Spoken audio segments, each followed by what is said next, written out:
পুজো শেষ হওয়ার পর প্ল্যান করেছিলাম একদিন মার বাড়িতে গিয়ে ঘুরে আসবো। তাই যেই ভাবা সেই কাজ, কিন্তু রাস্তায় বেরিয়ে যে আমাকে এতটা বিপদের মুখে পড়তে হবে সত্যিই বুঝতে পারিনি। চলো তোমাদের সঙ্গে পুরোটাই শেয়ার করার চেষ্টা করি। দেখো, আমি কিন্তু সব কাজ বাজ গুছিয়ে নিজে খেয়ে দিয়ে কিন্তু বেরিয়েছিলাম। দিদি কিন্তু বেশিরভাগ কাজটা করেছিল, কারণ দিদি সেদিন ছিল সব কাজের দায়িত্ব।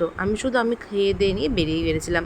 আর তখন কিন্তু ঘড়ির কাঁটায় 3টে বাজছিল, আর যখনই আমি বেরিয়েছি তখনই কিন্তু ঝমঝমি বৃষ্টি পড়ছিল। আমি ভেবেছিলাম ঝড় বৃষ্টি তুফান যাই আসুক না কেন আমি আজকে যাবই, কোনো বাধাই কিন্তু আমাকে আটকাতে পারবে না। দেখেছো, নৌকাটা কিন্তু তখন ভিজা ভিজা ছিল। আর আমি জানো তো ওইখান থেকে দই কিনে নিয়েছিলাম, লাল দই, যেটা আমাদের নবদ্বীপের সব থেকে বেশি স্পেশাল। আমি প্রথমবার জীবন একা একাই কিন্তু মামার বাড়ি যাচ্ছি, আর এই যে দই টই কেনা, আরও ব্যাগের মধ্যে কিন্তু টুকটাক অনেক কিছু খাবার কিনে নিয়েছিলাম। সেইগুলো একা হাতে আর ভিডিও করতে পারিনি, কারণ যখনই আমি বেরিয়েছিলাম তখনই কিন্তু ঝমঝমে বৃষ্টি পড়ছিল। দেখো, প্রথমে কিন্তু বেশ ভালোই লাগছিলো, পরে যখন বাসে উঠে পড়েছি, প্রথমে তো বাসে উঠতে পারিনি। প্রথমে ভেবেছিলাম যে সেদিনকে বাস চলছিল না, কারণ সেদিন ছিল সব জায়গায় ঠাকুর বিসর্জন। প্রথমে ঠিক হচ্ছিল যে অটোয় যাবে, পরে না আমি অনেকক্ষণ অটোতে অপেক্ষা করার পরে না বাসে উঠে পড়েছে, তার জন্য কিন্তু বাসে জায়গাও পাইনি।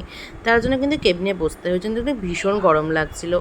যাক, রাস্তায় দেখছি প্রত্যেকটা মোড়ে মোড়েই ঠাকুর নিয়ে যাচ্ছে, এর জন্য কিন্তু ভীষণ অসুবিধা হচ্ছিল। অনেকক্ষণ দাঁড়াতে হচ্ছিল, যেখানে আমি 3টে কি 3:30 বেরোলে 4:30 কি 4:45টার মধ্যে ঢুকে যাই, সেখানে কিন্তু পৌঁছতে পৌঁছতে আমার অনেকটাই দেরি হয়ে গেছিলো। চলো তোমরা পুরো ভিডিওটা দেখো, তাহলেই বুঝতে পারবে। যাক, প্রত্যেকটা মোড়ে মোড়ে কিন্তু ঠাকুর নিয়ে যাচ্ছিল। এর জন্য না বাসে ওখান থেকে ওরা বলা বলি করছিল অনেক আগেই নামিয়ে দেবে।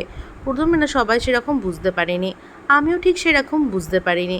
আমিও বসেছিলাম, কিন্তু দেখছি আমাদের মেন যেখানে গন্তব্য তার অনেক আগেই নামিয়ে দিয়েছে। এর জন্য কিন্তু প্রায় অনেকটাই হেঁটে হেঁটে যেতে হয়েছিল।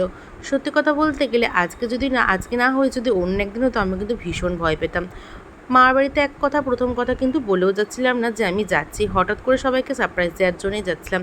তার জন্য কিন্তু রাস্তাঘাট বুঝতে পারছিলাম না, আমি নিজের মতো সবাই দিকে যেদিকে যাচ্ছে আমিও কিন্তু সেই দিকে যাচ্ছিলাম। সবাইকে জিজ্ঞেস করতে করতে দেখো, আমি কিন্তু সেই 3টের সময় বেরিয়েছি, এখন কিন্তু ঘড়ির কাঁটায় 5টা, তখনও কিন্তু এসে পৌঁছায়নি।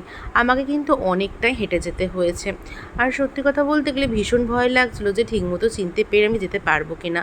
সবাইকে জিজ্ঞেস আদেও কি আমি ঠিক জায়গায় পৌঁছাতে পারলাম কিনা, তার জন্য কিন্তু পরের পার্টটা দেখতে হবে।